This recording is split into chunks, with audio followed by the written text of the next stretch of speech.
नहीं, एक चीज़ तो हम कहेंगे कि दुर्गा पूजा, दीपावली सबको लेकर के पहले हम लोगों की छुट्टी होती थी। सारे स्कूल बंद होते थे। तो छुट्टी से ऐसा नहीं है कि पढ़ाई का ये होता है, वो वर्क डिवीज़न होता है। आज जो है जिन शैक्षणिक कामों को छोड़ करके, शैक्षणिक काम का समीक्षा को छोड़ करके बाकी सारे कामों की समीक्षा होती है कि वहाँ का पढ़ाई का मतलब क्या है, वहाँ पढ़ाई का क्या स्तर है, वहाँ छात्रों का क्या सिचुएशन है, दे रहे हैं या क्या करना चाह रहे हैं। अभी तो सरकार जो है जन विरोधी ही हो गई है। सरकार देख लीजिए ऐसा ऐसा काम कर रही है जिससे आम लोगों के फ़ायदा कम, इनके जो कंपनी वाले हैं, कारपोरेट वाले हैं, ठेकेदार हैं, माफिया हैं, इन लोगों को ज़्यादा फ़ायदा। ये आपदा के लिए सारा चीज़ वहाँ जान बचाने के लिए सबसे सर्वोपरि काम वहाँ शुरू होना चाहिए। और उसमें ज़बरदस्ती अब जो बाढ़ में डूबा हुआ है स्कूल, वहाँ जाके वो क्या करेंगे। देखिए, दुर्गा पूजा की शुरुआत हो गई है और लगातार शिक्षकों के द्वारा अवकाश की मांग की जा रही थी। ऐसे में शिक्षा विभाग के द्वारा कोई भी लेटर जारी नहीं किया जा रहा है और पहले की बात जिस तरीके से छुट्टी की मांग की जा रही है वो कहीं ना कहीं छुट्टी नहीं दी जा रही है। ऐसे में शिक्षकों में काफी ज्यादा आक्रोश है और इसी बीच जिस तरीके से बीजेपी एमएलसी नवल किशोर यादव का बयान आया है, इसको लेकर भी लगातार शिक्षक जो है सवाल उठा रहे हैं। ऐसे में साथ बात करने के लिए मालय विधायक महानंद सिंह है, जुड़ेंगे, बात करेंगे।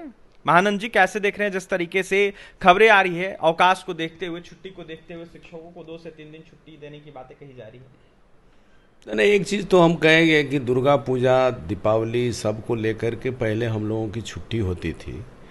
सारे स्कूल बंद होते थे। तो छुट्टी से ऐसा नहीं है कि पढ़ाई का ये होता है, वो वर्क डिवीज़न होता है, काम का विभाजन। तब उससे जो मोनोटोनस है उस काम के प्रति, तो थोड़ा उसमें ताजगी आती है। अब एक ही चीज़ को रोज़ रोज़ करते करते थोड़ा सा आदमी उब जाता है, इसीलिए छुट्टी देने की परंपरा रही है। ऐसा थोड़ी है कि पहले लोग बेवकूफ़ थे, छुट्टियां होती थी। अब पहले लोग कम पढ़ते थे, कम जानकार लोग थे। पहले की भी पढ़ाई, पहले के जो सरकारी विद्यालय में जो पढ़ाई हुआ है, मैं समझता हूँ कि आज तो उसका स्तर गिर गया है। आज जो है जिन शैक्षणिक कामों को छोड़ करके, शैक्षणिक काम का समीक्षा को छोड़ करके बाकी सारे कामों की समीक्षा होती है कि वहाँ का पढ़ाई का मतलब क्या है, वहाँ पढ़ाई का क्या स्तर है, वहाँ छात्रों का क्या सिचुएशन है, छात्र के गुणवत्तापूर्ण पढ़ाई हो रहा है कि नहीं हो रहा है। इसके बजाय वहाँ पर पोषाहार से लेकर के और यही सब गैर शैक्षणिक कामों का ज़्यादा से ज़्यादा आपका समीक्षा होगी सरकार के द्वारा भी, और यहाँ जो प्रशासन के द्वारा भी इस तरह से किए जाते रहे। तो मैं समझता हूँ कि ये सही नहीं है। शिक्षकों की जो मांग है वो सही है, गलत नहीं है, जायज़ मांग है। और हम समझते हैं कि छात्र और शिक्षकों के बीच का जो रिश्ता है उसको और बेहतर कैसे बने, इसके लिए सरकार को सोचना चाहिए। एसीएस सिद्धार्थ के द्वारा हो या फिर शिक्षा मंत्री के द्वारा हो, इसको लेकर कोई भी बयान नहीं दिए जा रहे हैं महानंद जी। तो ऐसे में क्या माना जाए, पूरे तरीके से शिक्षक विरोधी काम बिहार सरकार के शिक्षक जो अधिकारी हैं वो कर रहे हैं या फिर मंत्री कर रहे हैं? अब क्यों नहीं दे रहे हैं या क्या करना चाह रहे हैं, अभी तो सरकार जो है जन विरोधी ही हो गई है। सरकार देख लीजिए ऐसा ऐसा काम कर रही है जिससे आम लोगों के फ़ायदा कम, इनके जो कंपनी वाले हैं, कारपोरेट वाले हैं, ठेकेदार हैं, माफिया हैं, इन लोगों को ज़्यादा फ़ायदा हो रहा है। तो ये आप देखिएगा कि इनके राज में ये सब चीज़ें चल रही हैं। मानंद जी, बाहर से भी काफ़ी ज़्यादा तमाम अनेक स्कूल प्रभावित है और ऐसे में शिक्षकों को अभी भी स्कूल जाना पड़ता है, जान जोखिम में डालकर जाते हैं।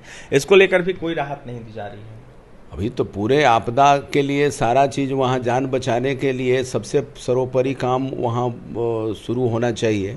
और उसमें ज़बरदस्ती अब जो बाढ़ में डूबा हुआ है स्कूल, वहाँ जाके वो क्या करेंगे। बच्चे लोग जो हैं, जो पढ़ने वाले हैं, छात्र हैं, और वो परिवार जो है, सारे लोग जीवन और मौत से जूझ रहे हैं। जहाँ उनका पूरा सारा लूट गया है, वहाँ पर उन लोगों को राहत देने के बजाय उनको ड्यूटी पर ये करने के, बल्कि उस इलाके में शिक्षक लोगों को भी राहत कार्यों में लगाना चाहिए कि उसको सरकार को उस इलाके के छात्र लोग जो हैं, उन छात्रों का कहाँ ये है, उसके जो पोषाहार का सवाल है या उस इलाके के आच्छादित जो छात्र हैं दायरे के जितने जो हैं उनके लिए भोजन और ये सब का व्यवस्था बल्कि दूसरे जगह पर शिक्षकों के द्वारा करवाया जाना चाहिए।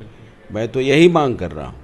बल्कि वहाँ जो विद्यालय प्रभावित हैं दूसरे जगह वो कैंप खोल करके छात्रों के लिए व्यवस्था किया जाना चाहिए। अंतिम सवाल रहेगा, नवल किशोर यादव से जब सवाल किया जाता है कि शिक्षकों के द्वारा मांग की जा रही है छुट्टियों की, तो उनके द्वारा चिरकुट शिक्षकों को बताया जाता है और इसको लेकर काफ़ी ज़्यादा आक्रोशित है शिक्षक और लगातार सवाल उठा रहे हैं। और सबसे बड़ी बात है कि वो शिक्षक निर्वाचन क्षेत्र से आने वाले वर्तमान के विधान पार्षद हैं। अरे तो यही लोग हैं ना भाई, सत्ता में ये लोग हैं और सत्ता में ये रहने वाले लोग आम जनता के चिरकुट कहेंगे, बदमाश कहेंगे, गाली देंगे, यही सब इन लोगों को कहना है।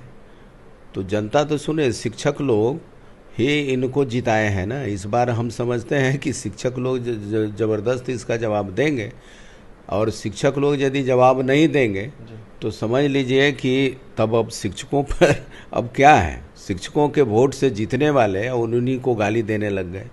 ये बहुत शर्मनाक बात है ना। एक एक शिक्षकों के वोट से जीते हैं और उन्हीं को चिरकुट कह रहे हैं, उन्हीं को गाली दे रहे हैं। तो ये तो बहुत ही अपमानजनक बात है।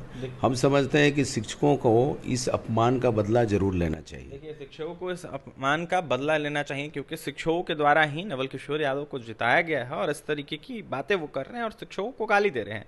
ऐसे में महानंद सिंह माले विधायक थे हमारे साथ, शिक्षकों की अवकाश को देखते हुए अपनी बातें रख रहे थे। तो वहीं बाढ़ पीड़ित इलाके में आने वाले स्कूलों को देखते हुए शिक्षकों को लेकर यह साफ कर दी कि पहले शिक्षकों को राहत देना चाहिए और ऐसे में छुट्टी आवश्यक है। और भी तमाम खबरों के लिए बने रहें हमारे